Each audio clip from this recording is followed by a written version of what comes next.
दोस्तों नमस्कार। दी achievers choice के ई लर्निंग प्लेटफॉर्म पे मैं बीएल धनवाल आपका हार्दिक स्वागत करता हूँ। दोस्तों हमने पहला लेसन देख लिया था। फ्लेमिंगो का दूसरा लेसन जो है वो माइंड मैप के थ्रू हम आज देखने वाले हैं। बहुत ही इंटरेस्टिंग सेशन रहने वाला है ये, क्योंकि चुटकियों में हम इस लेसन को कंप्लीट की पॉइंट्स के माध्यम से देखते हुए कवर करने वाले हैं। देखो इंट्रोडक्शन देखते हैं। सबसे पहले इंट्रोडक्शन में हम ये देखेंगे कि ये जो लेसन है वो लॉस्ट स्प्रिंग अनीश जंग के द्वारा लिखा गया है। ठीक है, अब पहले हम ये बात करते हैं कि इस टाइटल का क्या सेंस है ना। लॉस्ट स्प्रिंग, देखो यहां पर स्प्रिंग वर्ड जो लिया गया है वो लिया गया है चाइल्डहुड से। ठीक है, चाइल्डहुड से लिया गया है, यानी स्प्रिंग का मतलब यहां पर है चाइल्डहुड। तो हम ये कह सकते हैं लॉस्ट स्प्रिंग जो लेशन है उसका सीधा सा मतलब है लॉस्ट चाइल्डहुड।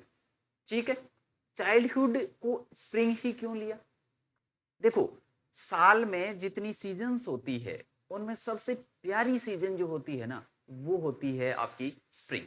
ठीक है, और हमारी जो जीवन है, हमारा जो जीवन है उसमें जो एजेज होती है ना, अवस्थाएं जो होती है उनमें सबसे प्यारी अवस्था होती है बाल्यावस्था यानी कि चाइल्डहुड। ठीक है, तो उससे रिलेट करके यहां पर स्प्रिंग वर्ड से चाइल्डहुड को डिनोट किया गया है। यहां हमें दो बच्चों की स्टोरी देखने को मिलेगी। एक तो है मुकेश और एक है साहिब। साहिब जो है वो रैग पिकर फैमिली से बिलोंग करता है और मुकेश जो है वो एक बेंगल मेकर के परिवार से बिलोंग करता है। ठीक है, तो इन दोनों बच्चों की स्टोरी हमें बताई हुई है। एक सीमापुरी में रहता है और दूसरा फिरोजाबाद में रहता है, और इन दोनों बच्चों की कहानियों के माध्यम से अनीश जंग ने हमें ये बताया है कि किस प्रकार हमारी कम्युनिटी, हमारे जो एरिया है, हमारा जो देश है उसमें कुछ कम्युनिटीज ऐसी है जिनके बच्चे, उनका बचपन बिल्कुल खोया हुआ है। वो अपनी बेसिक फैसिलिटीज को भी एंजॉय नहीं कर पाते हैं, ना उनको एजुकेशन मिल पाती है, ना उनको अपने पेरेंटल लव मिल पाता है अपना, और हर एक उस खुशी से, हर एक उस जॉय से, हर एक उस फैसिलिटी से वो बच्चे जो है वो डिप्राइव हो जाते हैं, यानी कि उनका बचपन खो जाता है। तो दो बच्चों की कहानियों के माध्यम से हमें यहाँ पर इंडियन, पुअर इंडियन कम्युनिटीज के बारे में अनीश जंग ने बताया है। पहली स्टोरी जो रहेगी वो रहेगी साहेब ए आलम की। साहेब नाम का एक बच्चा है जो सीमापुरी में रहता है और उसका पूरा नाम है साहेब ए आलम। यहाँ आप मिल सकते हैं साहेब से, है ना। साहेब है ये, और ये करता क्या है, ये रैग पिकर फैमिली से बिलोंग करता है। कचरे का थैला इसने ले रखा है और बड़ा ही खुश है। बचपन वैसे ही खुश ही होता है, यानी कि बचपन जो अवस्था होती है वो खुशी की ही अवस्था होती है। साहेब, साहेब एक रैग पिकर है।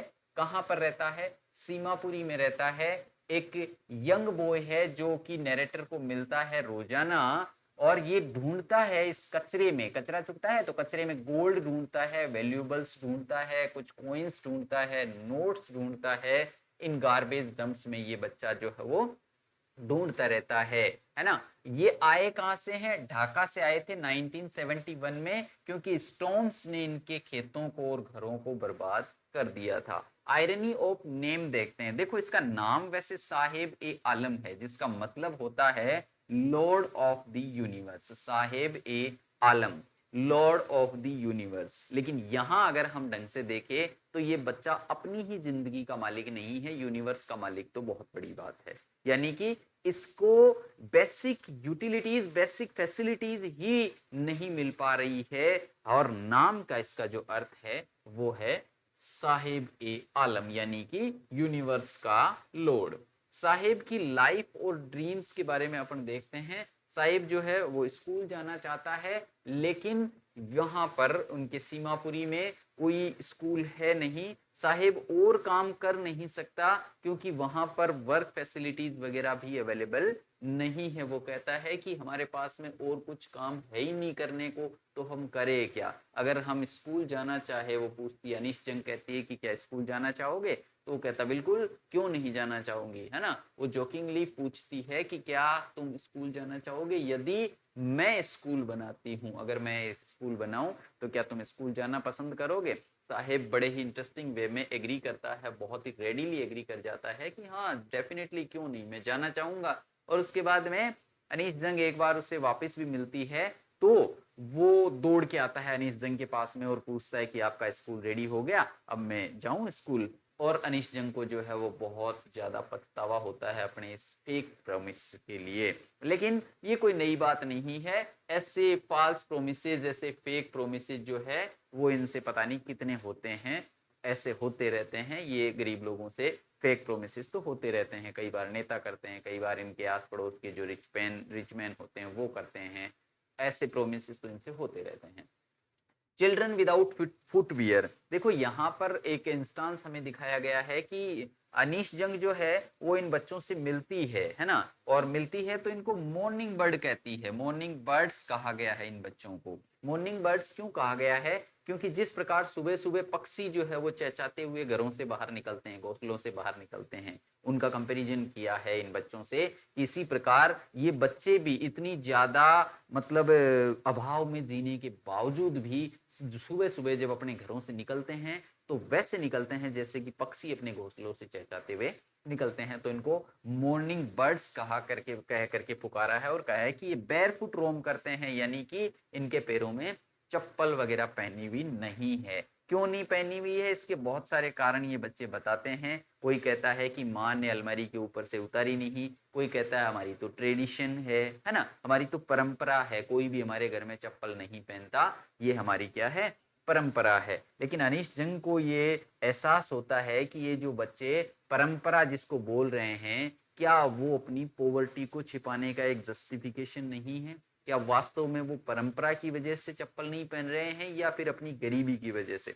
एक्चुअल में अपनी गरीबी की वजह से वो चप्पल नहीं पहन रहे हैं। तो अनीश जंग मन में सोचती है, कहती है कि ये जो है वो अपनी पॉवर्टी को छुपाने के लिए एक जस्टिफिकेशन है और कुछ नहीं है। और ट्रेडिशन से उसे एक स्टोरी याद आती है कि जब वो एक मंदिर जाया करती थी तो वहां पर एक प्रिस्ट का जो बेटा था उसे ट्रेडिशन की वजह से उसे चप्पलें नहीं पहनता था वो, है ना। तो उसके बाद में जब वो वापस कालांतर में वापस काफी समय बाद में जब वो उस मंदिर के पास में जाती है तो वहां जो पृष्ठ होता है उस पृष्ठ का बच्चा भी चप्पल और जूते पहन करके स्कूल जा रहा होता है। तो अनीश जंग कहती है कि ये देखिए, जिनके वास्तव में ट्रेडिशन थी वो भी अब इसे एक सिंबल ऑफ प्रोग्रेस के रूप में चप्पल पहनने लग गए हैं। तो ये बच्चे जो है वो बच्चे तो ट्रेडिशन का नाम ले रहे हैं, अपनी पॉवर्टी को छिपाने के लिए जस्टिफाई कर रहे हैं। ठीक है, तो पृष्ठ के सन की जो स्टोरी है वो उसे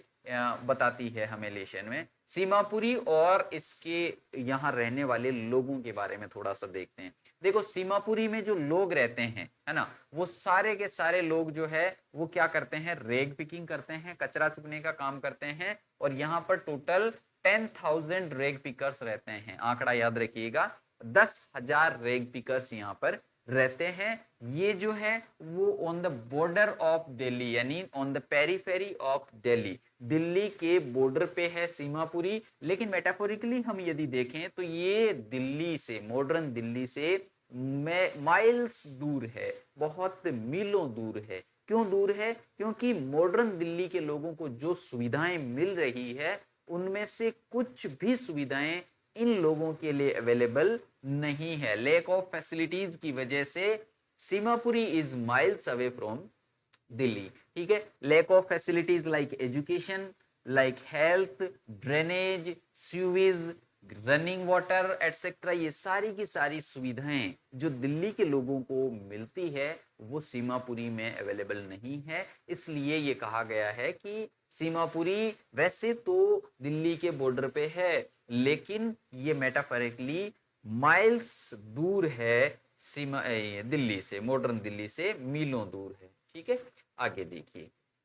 नाउ लाइफ कंडीशन के बारे में बात कर लेते हैं कि लाइफ कंडीशंस कैसी है सीमापुरी में। तो सीमापुरी में लाइफ कंडीशन में हम हाउसिंग और आइडेंटिटी दो पॉइंट्स में देखेंगे कि यहाँ के लोग जो है उनके सारे घर टेम्पररी है, टेम्पररी शेल्टर्स में ये रहते हैं जो टिन एंड टैरपोलिन के बने हुए हैं। टेंट जानते हो ना, टिन, टिन और तिरपाल के बने हुए घरों में ये रहते हैं। इनके शेल्टर्स जो है, घर जो है वो टेम्पररी है, परमानेंट नहीं है, पक्के घर इनके पास में नहीं है। यदि बात करें हम आइडेंटिटी की, तो इनके पास में कोई भी आइडेंटिटी नहीं है, कोई भी फॉर्मल आइडेंटिटी और परमिट इनके पास में नहीं है।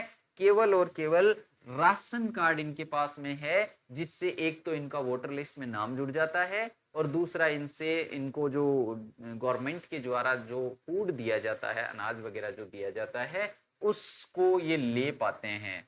ठीक है, चीप राशन जो मिलता है गवर्नमेंट के द्वारा, वो इस राशन कार्ड की बदौलत इन्हें मिल जाता है। बस इसके अलावा इनके पास में और कोई भी आइडेंटिटी नहीं है।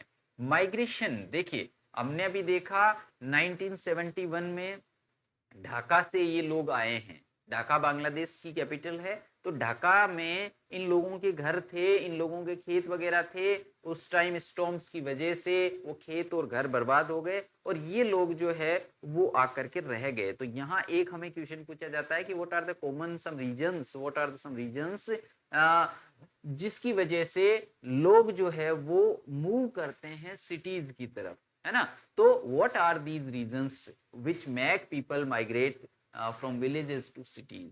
ठीक है, माइग्रेट करने के लिए कौन कौन से रीजंस जो है वो जिम्मेदार होते हैं। देखो, lack of food, clothing, shelter, education, health facilities, ये सारे के सारे रीजंस की वजह से लोग जो है वो मूव कर जाते हैं सिटीज में। एक इसमें रह गया है एम्प्लॉयमेंट, है ना, रोजगार, रोजगार की खोज में, अच्छी फैसिलिटीज की खोज में, अच्छे एजुकेशन की खोज में, है ना, अच्छा एजुकेशन, अच्छी हेल्थ फैसिलिटीज, इन सभी की वजह से लोग जो है वो सिटीज की तरफ मूव करते हैं। ठीक है, डेली लाइफ की यदि अपन बात करें, सीमापुरी में जो लोग हैं उनकी डेली लाइफ क्या है, रैग पिकिंग है। सारे के सारे लोग कचरा बीनते हैं और ये इनकी एक फाइन आर्ट है। इनके द्वारा जो कचरा बीना जाता है उसको लेशन में फाइन आर्ट बोला गया है। ठीक है, क्यों बोला गया है, क्योंकि ये यही काम करते हैं ये लोग, और ये इतने दिनों से कर रहे हैं कि ये इस काम में ऐसे एक्सपर्ट बन गए हैं। तो ये इनकी फाइन आर्ट के रूप में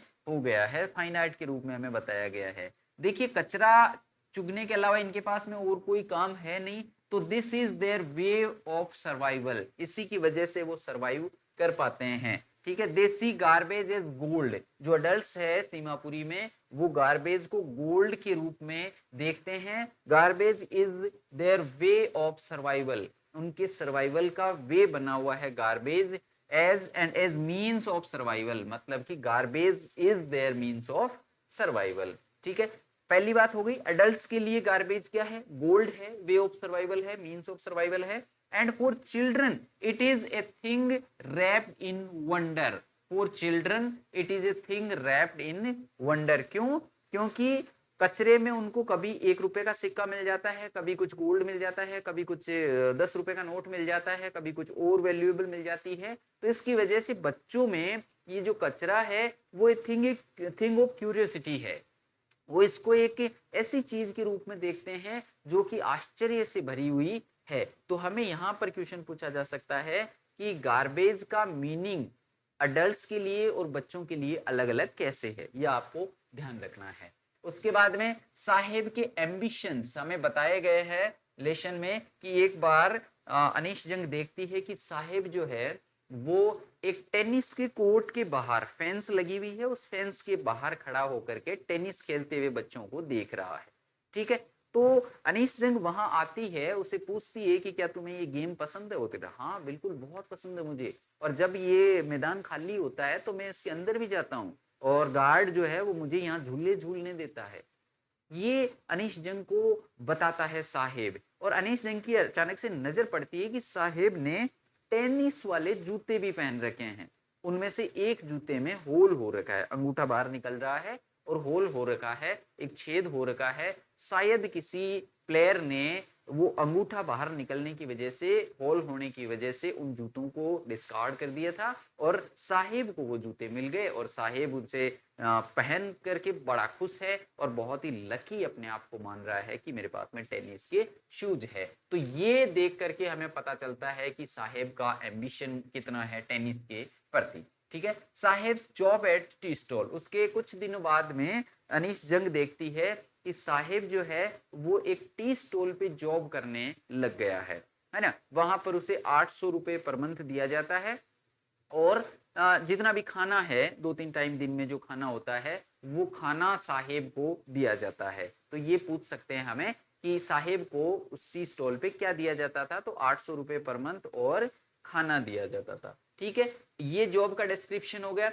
इमोशनल इंपैक्ट क्या हुआ, इमोशनल इंपैक्ट ये हुआ कि साहेब जो पहले एक चीयरफुल मूड में रहा करता था, एक केयर फ्री मूड में रहा करता था, अब वो केयर फ्री मूड में नहीं है। This was Saheb when he was not working at tea stall, और नाउ ये जब वो एक टी स्टॉल पे काम कर रहा है, ये साहेब इसको 800 रुपए मंथली मिलने लग गए हैं। इसके हाथ में ये जो स्टील का कैनिस्टर है ये दूध लेने के लिए जाता है इससे, लेकिन इस साहेब और इस साहेब में फर्क आपको नजर आ रहा होगा। he has lost his carefree look because he is now not his own master। अब वो अपना खुद का मास्टर नहीं रहा, अब वो किसी का नौकर है। पहले ये जो इसके हाथ में बैग था, ये बैग इसका खुद का था, इसलिए ये इसे हल्का लगता था। अब ये कैनिस्टर जो है वो किसी और की है, इसलिए ये इसे भारी लगती है। तो ये इमोशनल इंपैक्ट इसके ऊपर देखा गया है कि he is not his own master. ना बात करते हैं थीम्स की, तो पॉवर्टी एंड सर्वाइवल के बारे में हमें यहाँ पे देखने को मिला है कि किस प्रकार जो है वो गरीबी बच्चों से उनका बचपन तक छीन लेती है ना। और दूसरा लॉस्ट चाइल्डहुड हमें देखने को मिला है इस लेसन में कि कुछ कम्युनिटीज ऐसी है हमारे देश में जिनके बच्चे जो है वो अपना बचपन खो देते हैं ड्यू टू द पॉवर्टी। ठीक है, तो ये था हमारा साहेब का लेशन। अब हम आपको लेके चलेंगे रूट चार्ट पे। ठीक है, देखो ये क्या है, मैं आपको एक एडवाइस दूंगा कि आप जो है वो इस रूट चार्ट को आपकी कॉपी में लिख लीजिए। हर लेशन जब शुरू होता है ना, आपने जहां होमवर्क कर रखा होगा या नोट्स बना रखे होंगे या जहां भी, या फिर ये भी अभी ये पीडीएफ जिससे मैं पढ़ा रहा हूँ, यदि ये आपको चाहिए तो आप लास्ट में मैं आपको नंबर बताऊंगा, तो उस नंबर पे मैसेज करके आप इसकी बुक मंगवा सकते हैं। माइंड मैप की एक छोटी सी बुक आएगी, और यदि आप कंप्लीट गाइड चाहते हैं तो वो भी आपको मिल जाएगी। तो माइंड मैप की एक कंप्लीट बुक आपको मिल जाएगी जिसमें सारी चीजें लिखी भी मिलेगी, कलर प्रिंट में वो आएगी, फोटोज वगैरह साथ में मिलेंगे। ठीक है, तो आप क्या करोगे, ये सारा रूट चार्ट है ना, ये अपने लेसन पे शुरू होने से पहले बना लोगे। और जब भी आप 1 मिनट रिवीजन लेके बैठोगे एग्जाम से पहले, तो क्या होगा, आप ये देखोगे कि क्या ये लेसन मेरा कंप्लीट है। तो आप क्या करोगे, ये सारे पॉइंट्स देखोगे कि क्या ये सारे पॉइंट्स मेरे कंप्लीट है। इफ यस, देन आपका लेसन कंप्लीट है। तो अब मैं आपको रूट चार्ट रिवीजन के लिए तरफ लेकर के चलूंगा। देखो साहेब ए आलम, साहेब ए आलम कौन है, सीमापुरी में रहता है, ढाका से आया है, 1971 में आया था, है ना। क्यों आया था, क्योंकि उनके घर जो है वो स्टॉर्म्स की वजह से बह गए थे, और अब वो कहाँ रह रहा है, सीमापुरी में रह रहा है, और ऐसे ही 10,000 लोग सीमापुरी में रह रहे हैं। ये इंट्रोडक्शन हो गया, और इसके बारे में हमें इस लेशन में देखने को मिलेगा। साहिब आलम का फुल फॉर्म क्या है, लॉर्ड ऑफ द यूनिवर्स। ठीक है, उसके बाद में हम देखेंगे why the left Dhaka. Dhaka उन्होंने क्यों छोड़ा, क्योंकि स्टॉर्म्स वगैरह ने उनके घर और खेतों को बर्बाद कर दिया था, इसकी वजह से वो सीमापुरी में आकर रहने लग गए हैं। What are some reasons behind migration to the cities, कुछ रीजंस क्या है, तो वो हमने बात करी थी कि लैक ऑफ द फैसिलिटीज, है ना, lack of the education, lack of the health facilities, lack of employment, और ये सारी फैसिलिटीज के लिए लोग जो है वो सिटीज की तरफ जाते हैं। फेक प्रोमिसेस क्या होते हैं, बहुत सारे फेक प्रोमिसेस होते हैं, जैसे कि इनको एक राशन कार्ड दे दिया गया और इनकी वोटर आईडी में नाम जुड़वा लिया गया, वोटर आईडी के रूप में नाम जुड़वा लिया गया, और इनको बड़े बड़े फेक प्रोमिसेस करके नेता वगैरह जो है उनसे वोट ले लेते हैं। जैसे साहिब से एक प्रोमिस किया गया था कि मैं स्कूल खोलूं तो क्या तुम आओगे, उसके बाद में वो भी एक फेक प्रोमिस साबित हुआ। तो बहुत सारे फेक प्रोमिसेस इन लोगों से, गरीब लोगों से किए जाते हैं जो कभी पूरे नहीं होते हैं। Children as morning birds, morning birds क्यों कहा गया बच्चों को, क्योंकि भले ही वो चाहे अभाव में जी रहे हैं, भले ही वो डिप्राइव्ड है ना, लेकिन फिर भी जब वो सुबह सुबह अपने घर से निकलते हैं तो ऐसा लगता है जैसे कि बहुत ही ज्यादा हैप्पी एंड मैरी चिल्ड्रन, है ना, चिल्ड्रन। देन हमें अनीश जंग ने कहा है कि ऐसा लगता है जैसे कोई पक्षी जो है वो अपना घोंसला छोड़ करके उड़ रहे हो सुबह सुबह, तो इस प्रकार उन्हें चिल्ड्रन जो है इनको मॉर्निंग बर्ड्स कहा गया है। बेयरफुट एक्सक्यूजेज हमें देखने को मिले थे, क्या क्या बेयरफुट एक्सक्यूजेज दिए थे। बच्चों ने कहा कि कोई कह रहा है कि मेरी माँ अलमारी के ऊपर से उतार नहीं रही है इसलिए मैंने चप्पल नहीं पहन रखी, कोई कह रहा है कि मेरी ट्रेडिशन है, हमारे परिवार में कोई चप्पल नहीं पहनता, ये हमारी ट्रेडिशन है। इस प्रकार एक्सक्यूज वो देते हैं, ये नहीं बताते कि हम गरीब है और चप्पल खरीद नहीं पाते, ठीक है, तो वो एक्सक्यूज देते हैं। लाइफ इन सीमापुरी कैसी है?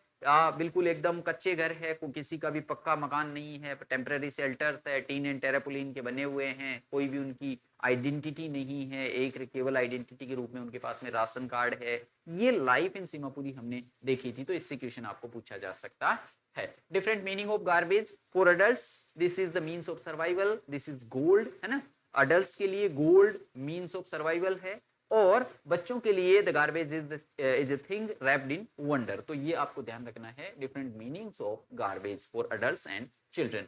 Sahibs ambition about tennis, tennis के बारे में क्या एम्बिशन है साहिब के? साहिब को टेनिस पसंद है ना, वो भी टेनिस खेलना चाहता है, और वो टेनिस के कोर्ट के बाहर खड़े होकर के देखता है, टेनिस की उसने शूज पहन रखे हैं जो कि इंडिकेट करता है कि इस बच्चे को टेनिस का शौक है, लेकिन गरीबी के कारण ये अपने सपनों को पूरा नहीं कर पाएगा। उसके बाद में हमने देखा कि साहेब की नई जॉब लग जाती है, वहां पर उसे 800 रुपए पर मंथ और खाना दिया जाता है। इमोशनल चेंज हमने देखा था कि साहेब जो है वो केयर फ्री लुक हो चुका है, ठीक है, हालांकि उसे 800 रुपए पर मंथ और खाना दिया जा रहा है, लेकिन he is not happy at all, ठीक है, अब वो खुश नहीं है, is not his own master now, अपना खुद का मालिक नहीं है। थीम्स में हमने देखा था कि डेप्रिवेशन हमें दिखाया गया है ना, पुअर कम्युनिटीज कैसे जो है वो मेन स्ट्रीम से अलग रहती है, कैसे उनको फैसिलिटीज से डिप्राइव कर दिया जाता है, ये सारी चीजें हमने इस लेक्चर में देखी थी। Now come to the second story, that is Mukesh की स्टोरी, ठीक है। तो अब हम मुकेश की स्टोरी के बारे में डिस्कस करेंगे। अनीश जंग ने यहाँ 2 स्टोरी को मेंशन किया है, पहली हमने देख ली है, and now come to the Mukesh story, ठीक है। मुकेश की स्टोरी के बारे में देखते हैं। सबसे पहले मुकेश का इंट्रोडक्शन देख लेते हैं। मुकेश एक यंग बॉय है जो कि कहाँ रहता है, फिरोजाबाद में रहता है, और बेंगल मेकर फैमिली से बिलोंग करता है। फिरोजाबाद एक ऐसी जगह है जहां पर सारे के सारे परिवार कास्ट ट्रेडिशन के रूप में केवल एक ही काम करते हैं, बेंगल मेकिंग का काम। उनमें से एक परिवार का एक बच्चा है मुकेश, जिसकी स्टोरी हमें अनीश जंग बता रही है, ठीक है। मुकेश का ड्रीम है कि वो एक मोटर मैकेनिक बनना चाहता है, लेकिन ये सिर्फ और सिर्फ एक मिराज की तरह है। मिराज किसको बोलते हैं? मृग मरीचिका, है ना, हिंदी में इसको बोलते हैं। मिराज कैसे? जो सिर्फ दिखता है, अप्रोचेबल नहीं है, एक्चुअल में उसे पाया नहीं जा सकता, सिर्फ और सिर्फ वो आभासी प्रतीत होता है, इसके अलावा आप उसे अचीव नहीं कर सकते। एन इल्यूजन हम ये कह सकते हैं, विच सीम्स अप्रोचेबल, जो अप्रोचेबल तो प्रतीत होता है लेकिन उस तक पहुंचा नहीं जा सकता। इसी प्रकार मुकेश का एक ड्रीम है कि he wants to be a motor mechanic, वह एक मोटर मैकेनिक बनना चाहता है। क्यों नहीं कर पाएगा? इसके 3 रीजन हमें बहुत ही अच्छे तरीके से ध्यान रखना है। First of all, family support नहीं होता। क्यों? क्योंकि यहाँ ज्यादातर क्या, ऑलमोस्ट सारे लोग गरीब है, वो इतना दूसरे काम को कोई बच्चा करे उतना अफोर्ड नहीं कर पाते हैं, मनी प्रॉब्लम है। और फैमिली सपोर्ट में हम ये देख सकते हैं कि वो किसी बच्चे को अपनी ट्रेडिशन से बाहर जाने नहीं देना चाहते। उन्होंने ये मान रखा है कि this is our god given fate, है ना, ये हमको भगवान ने बख्शा है और हमें यही काम करना है। इसलिए फैमिली सपोर्ट नहीं मिल पाता, बच्चों के पास में इतना धन नहीं होता, और लोग जो है वो दूसरा काम नहीं कर पाते। और रीजन, जो तीसरा रीजन है वो है रिच वर्ल्ड ट्रैप, है ना, बाहर के जो रिच वर्ल्ड है, यहाँ के जो दूसरे लोग हैं, उन्होंने एक ट्रैप बना रखा है इन लोगों के ऊपर, जो इनको कर्जे से उबरने ही नहीं देता, और जब तक ये कर्जे से उबरेंगे नहीं तब तक ये दूसरा काम करने की सोच ही नहीं पाएंगे, और इसी बेड़ चाल में वो लगे रहते हैं, ठीक है। लाइफ इन फिरोजाबाद, फिरोजाबाद में लाइफ कैसी है ना, ग्लास बेंगल इंडस्ट्री के रूप में हम थोड़ा सा देख लेते हैं। सिटी की आइडेंटिटी की यदि बात करें तो सिटी जो है वो वेल नोन है इसकी बेंगल मेकिंग इंडस्ट्री के लिए। Firozabad is well known for its Bengal making industry, ध्यान रखिएगा, ठीक है। Families have worked for generations, यहाँ पर पीढ़ियों से यही काम होता आया है, यानी दादे परदादे जो थे वो भी बेंगल मेकिंग किया करते थे, उनके बच्चे बेंगल मेकिंग कर रहे थे, आज जो बच्चे हैं वो भी बेंगल मेकिंग कर रहे हैं, और इनके बच्चे जो है वो भी बेंगल मेकिंग ही करेंगे। ऐसा माहौल यहाँ पर है। Almost every family in Firozabad is engaged in Bengal making, और हर एक परिवार जो है वो फिरोजाबाद में बेंगल मेकिंग में लगा हुआ है। यहाँ पर आप ये प्रोसेस देख सकते हैं, इन भट्टियों में बेंगल मेकिंग का काम जो है वो चल रहा है। ये देखिए, ये बेंगल्स कुछ बनाई हुई पड़ी है, ये लोग बेंगल मेकिंग का काम कर रहे हैं, और आगे हम देखेंगे कि कैसे इनके नुकसान जो है वो इन्हें झेलने पड़ते हैं। कास्ट ट्रेडिशन बन चुकी है। यहाँ पर जो भी लोग हैं वो ये मान चुके हैं कि this is our god given fate, ये हमारी क्या है, डेस्टिनी है, ये हमारा कर्म है ना, इसको कर्म मान करके बैठे हुए हैं। और लेबर लॉज होने की वजह से लेबर लॉज होने के बावजूद भी यहाँ पर 20,000 चिल्ड्रन ऐसे हैं जो in cramped, in hot, dark, dingy glass factories जो है उसमें काम कर रहे हैं फिरोजाबाद में। देखिए यहाँ आंकड़े में आप कंफ्यूज मत हो जाइएगा।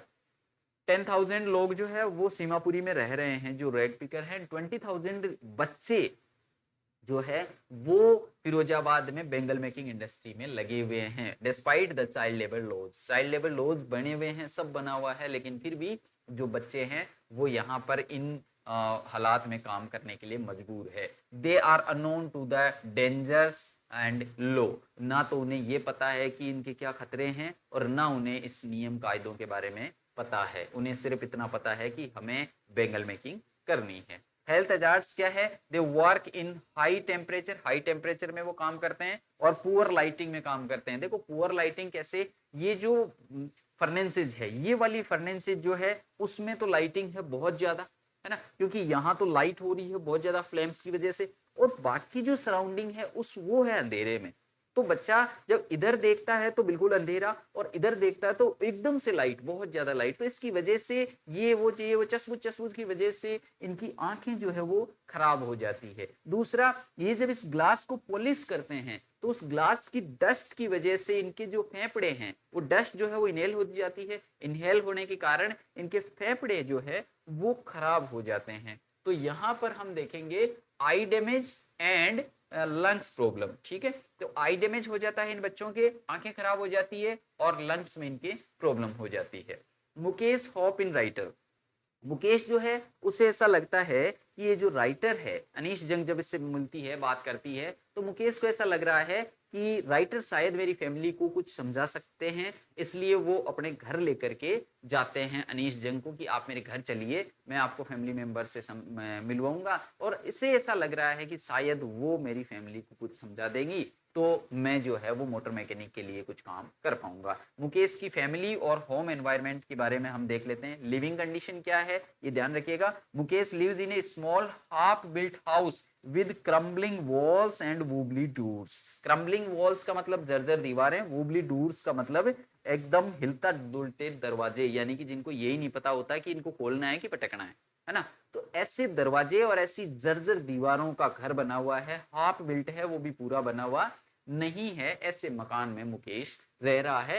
ये मकान आप देख सकते हो, जर्जर दीवार, वोबली डोर्स। एंड यदि हम मुकेश की गली की बात करें तो there are narrow lanes choked with garbage, छोटी छोटी पतली पतली संकरी सी गलियां हैं और वो भी पूरी कचरे से भरी हुई है। ये मुकेश की एनवायरनमेंट है, मुकेश के घर का एनवायरनमेंट है, आप यहाँ पर अच्छी तरीके से देख सकते हो।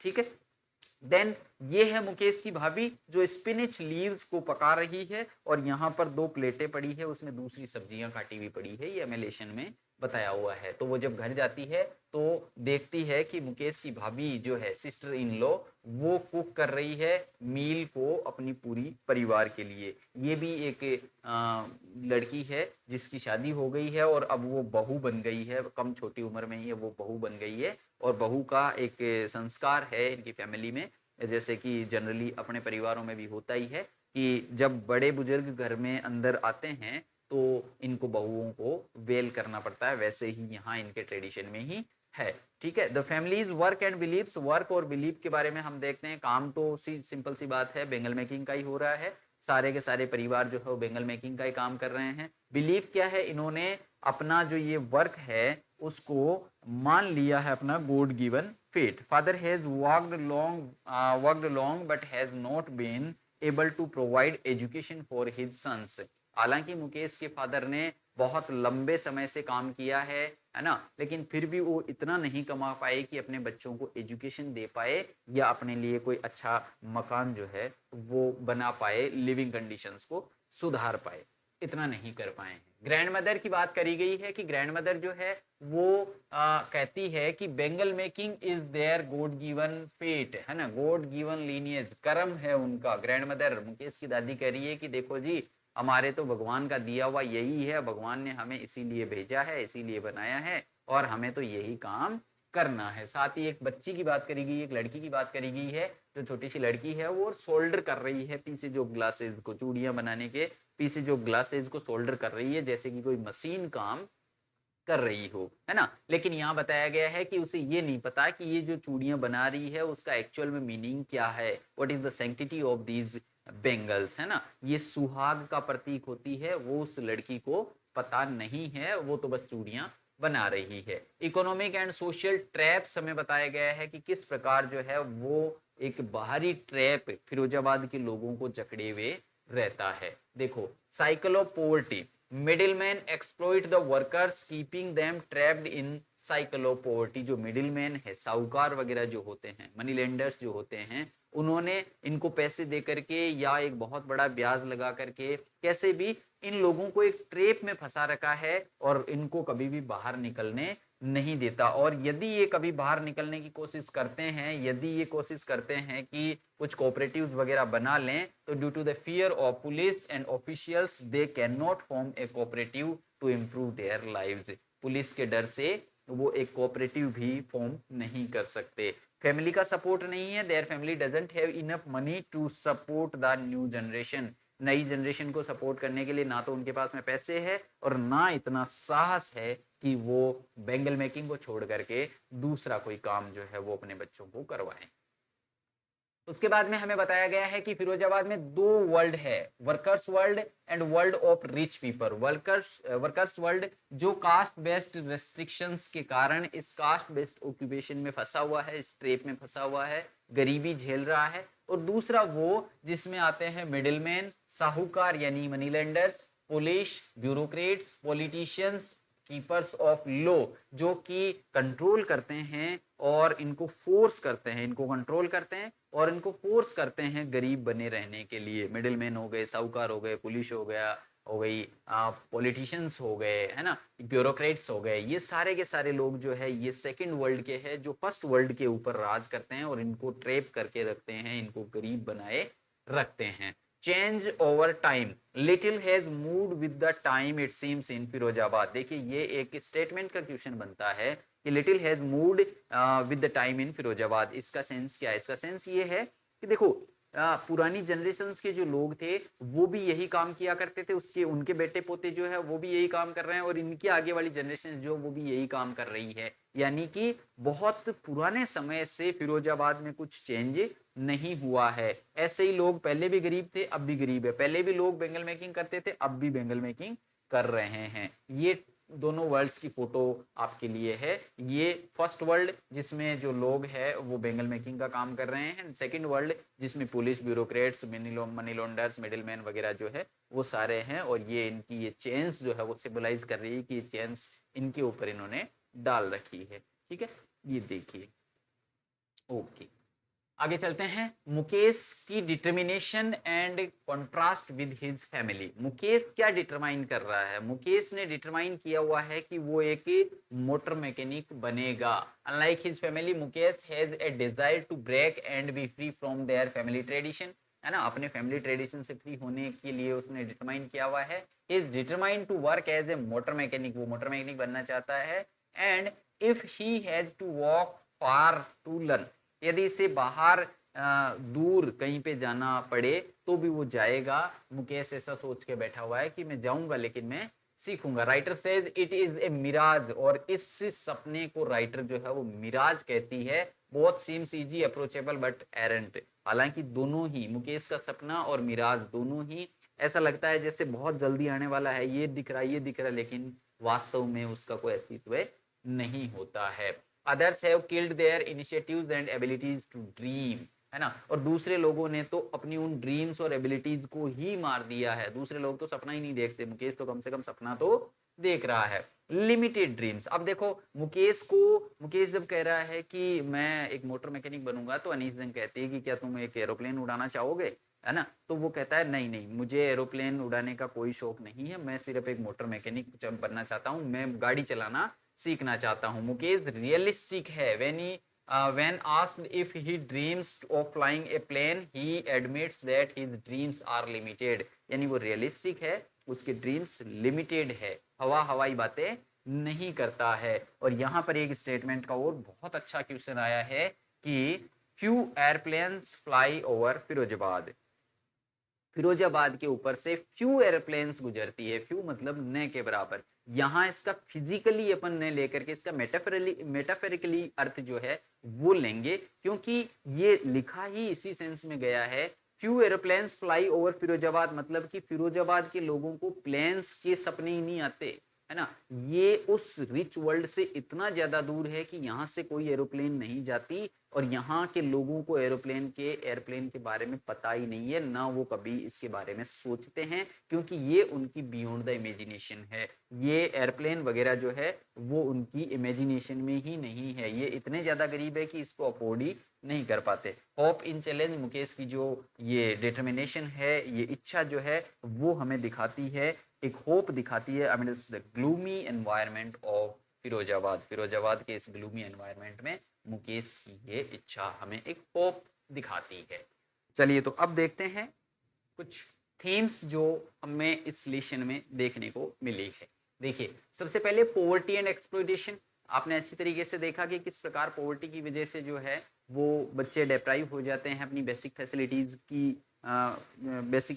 से भी, है ना। तो आपने ये सारा देखा। देन ड्रीम्स एंड डेस्टिनी, ये एक थीम हमें देखने को मिली कि किस प्रकार डेस्टिनी मान चुके लोगों के बीच में से मुकेश जैसा बच्चा निकलता है ना। मुकेश का जो परिवार है उसमें लोगों ने डेस्टिनी मान लिया है कि bangle making is our god given fate, है ना। ये होने के बावजूद भी मुकेश जैसे कुछ बच्चे जो है वो ड्रीम्स देखते हैं, कुछ नया करने का विचार करते हैं। हालांकि उनमें से कितने जो है वो पूरे कर पाते हैं सपने, वो बात अलग है, लेकिन कुछ बच्चे देखते हैं, ठीक है। ये हमें दिखाता है कि किस प्रकार उस डिस्पेयर एंड ग्लूमी एनवायरनमेंट में एक नई होप जो है वो दिख रही है। लॉस्ट चाइल्डहुड, खोया हुआ बचपन, यानी किस प्रकार जो है वो गरीबी बच्चों से उनका बचपन छीन लेती है। ये थीम हमें इन दोनों ही स्टोरीज में देखने को मिली है। अब आ जाते हैं रूट चार्ट की तरफ, ठीक है। तो रूट चार्ट में हम ये देखेंगे कि मुकेश वाली जो स्टोरी है उसको 12 पॉइंट्स में डिवाइड करके हम कंप्लीट वापस रिवीजन करेंगे कि क्या हमारा ये सारा का सारा रूट चार्ट तैयार है। If yes then your lesson is done, ठीक है। इंट्रोडक्शन देखो, सबसे पहले कि फिरोजाबाद जो है वहां पर कौन कौन रह रहे हैं लोग। मुकेश कौन है? मुकेश एक बेंगल मेकिंग फैमिली से बिलोंग करता है। सारे के सारे जो लोग जो है वो बेंगल मेकिंग कर रहे हैं, और मुकेश इस एनवायरनमेंट में एक नया सपना देख रहा है to be a motor mechanic. Introduction, Firozabad के बारे में देखेंगे। फिरोजाबाद में जो हर एक परिवार है वो सारे के सारे बेंगल मेकिंग में लगे हुए हैं। वहां का एक ही प्रोफेशन है बेंगल मेकिंग। हर एक परिवार बेंगल मेकिंग कर रहा है। और बच्चों की यदि बात करें तो लगभग 20,000 बच्चे जो है वो despite the labour laws, child labour laws, 20,000 के लगभग बच्चे जो है वो फिरोजाबाद में इन बेंगल मेकिंग फर्नेसेस में, इन भट्टियों में काम करते हैं। मुकेश का क्या ड्रीम है? मोटर मैकेनिक बनना चाहता है। और वो मिराज किस प्रकार से बताया है पोएटिस ने, राइटर ने मिराज किस प्रकार से बताया है? मिराज ऐसे बताया है कि जिस प्रकार मृग मरीचिका मिराज जो होता है वो भी सिर्फ और सिर्फ आभासी होती है, ऐसे ही मुकेश का dream to be motor mechanic वो भी एक मिराज की तरह है जो कभी शायद ही पूरा हो पाएगा। Impact of child labour laws, कुछ भी इम्पैक्ट नहीं है। चाइल्ड लेबर लॉज बने हुए हैं, लेकिन ना तो इन लोगों को उनके बारे में पता है और ना ही वो लोग जो है ऊपर के अधिकारी वगैरह, ब्यूरोक्रेट्स, पॉलिटिशियंस वगैरह जो है वो इनके पता लगने देते हैं, है ना। तो despite the child labour laws यहाँ बच्चे जो है वो काम करते हैं भट्टियों में। मुकेश की फैमिली और लोकेलिटी, फैमिली में देखते हैं तो इसकी भाभी जो है वो खाना बना रही है। एक कम उम्र की लड़की है जो बहू का सम्मान पा चुकी है, बहू बन चुकी है, उसकी शादी हो चुकी है। अब उसके ऊपर परिवार की जिम्मेदारी है, अब उसे सारे परिवार के लिए खाना बनाना पड़ रहा है। जब बुजुर्ग वगैरह अंदर आते हैं घर में, जब बड़े लोग अंदर आते हैं तो उसे घूंघट निकालना पड़ता है, ये हमने देखा। मुकेश की दादी के बारे में हमने देखा।